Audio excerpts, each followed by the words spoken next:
Hello ನಮಸ್ಕಾರ. ನಾನು ನಿಮ್ಮ ಅರ್ಪಿತಾ ದಾವಣಗೆರೆ. ಸೊ ಇವತ್ತು ನಾನು ನಡೆಸಿಕ್ಕಂಥ ಶೋ ತುಂಬ ಚೆನ್ನಾಗಿ ಮೂಡಿ ಬಂತು. ತುಂಬ ಕಾಲರ್ಸ್ ಕರೆ ಮಾಡಿದರು, ತುಂಬ ಚೆನ್ನಾಗಿ ಮಾತಾಡಿದ್ರು. ಅದೇ ರೀತಿ ಫಾದರ್ಸ್ ಡೇ ವಿಶಸ್ನ ಅವರ ತಂದೆಗೆ ತಿಳಿಸಿದ್ರು. ಅದೇ ರೀತಿ ಅವರ ತಂದೆ ಜೊತೆ ನಡೆದಿರ್ತಕ್ಕಂತಹ ಸಿಹಿ ನೆನಪುಗಳನ್ನ ಕೂಡ ಶೇರ್ ಮಾಡಿಕೊಂಡ್ರು.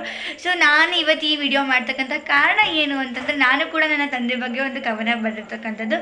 ಸೊ ನಿಮ್ಮೊಟ್ಟಿಗೆ ಹಂಚ್ಕೋಬೇಕು ಅನ್ನೋ ಒಂದು ರೀಸನಿಂದ ಈ ಒಂದು ವಿಡಿಯೋ ಮಾಡ್ತಕ್ಕಂಥದ್ದು. ಸೊ ನನ್ನ ಕವನದ ಹೆಸರು ಬಂದ್ಬಿಟ್ಟು ಅಪ್ಪನ ನೆನಪು ಅಂತ ಹೇಳ್ಬಿಟ್ಟು. ಸೊ ಏನು ಅಂತಂದರೆ ಒಂದು 4 ಲೈನ್ಸ್ ಬರೆದಿದ್ದೀನಿ. ಸೊ ನೋಡೋಣ ಅದು ಎಷ್ಟು ಚೆನ್ನಾಗಿದೆ ಗೊತ್ತಿಲ್ಲ. ಸೊ ಟ್ರೈ ಮಾಡ್ತಿದ್ದಾನೆ. ಕವನದ ಹೆಸರು ಬಂದ್ಬಿಟ್ಟು ಅಪ್ಪನ ನೆನಪು. ಸೊ ಮೊದಲನೇದಾಗಿ ಹೇಳಬೇಕು ಅಂದರೆ ಕವನದ ಬಗ್ಗೆ. ಅಪ್ಪ, ನಿನ್ನದೊಂದು ಅಪ್ಪುಗೆಗಾಗಿ ಕಾದೆ ನೀ ಬದುಕಿರೋವರೆಗೂ. ಅಪ್ಪ, ನಿನ್ನದೊಂದು ಪ್ರೀತಿಗಾಗಿ ಪರಿತಪಿಸಿದೆ ನೀನಿರೋವರೆಗೂ. ಆದರೇಕೋ ಮರೀಚಿಕೆಯಾಯಿತು ನಿನ್ನ ಮಮತೆ, ವಾತ್ಸಲ್ಯ, ಕಾಳಜಿ ಬರೀ ನೆನಪಾಯಿತು. ನನ್ನಾಸೆ ಎಲ್ಲವೂ ಇನ್ನು ನೆನಪಾಗಿಯೇ ಉಳಿಯಿತು. ನಿಮ್ಮ ಅಪ್ಪಕ್ಕ. ಸೊ ಇದು ನಾನು ಬರೆದಿರ್ತಕ್ಕಂತಹ ಕವನ ನನ್ನ ತಂದೆಗೋಸ್ಕರ. ಸೊ ನನ್ನ ತಂದೆಗೆ ನಾನು ಫಾದರ್ಸ್ ಡೇ ವಿಶ್ನೆಸ್ ತಿಳಿಸ್ಬೇಕು.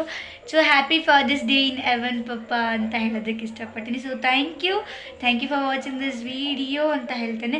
ಆ್ಯಂಡ್ ನಿಮಗೆ ಈ ಒಂದು ನನ್ನ ಕವಿತೆ ಇಷ್ಟ ಆಯಿತು ಅಂದಲ್ಲಿ ಲೈಕ್ ಮಾಡಿ, ಈ ಕವಿತೆನ ಶೇರ್ ಮಾಡ್ತಕ್ಕಂಥದ್ದನ್ನ ಒಂದು ಮಾಡಿ. ಸೊ ಕೀಪ್ ಇನ್ ಟಚ್, ಇದೇ ಥರ ಸಪೋರ್ಟ್ ಮಾಡ್ತೀರಿ.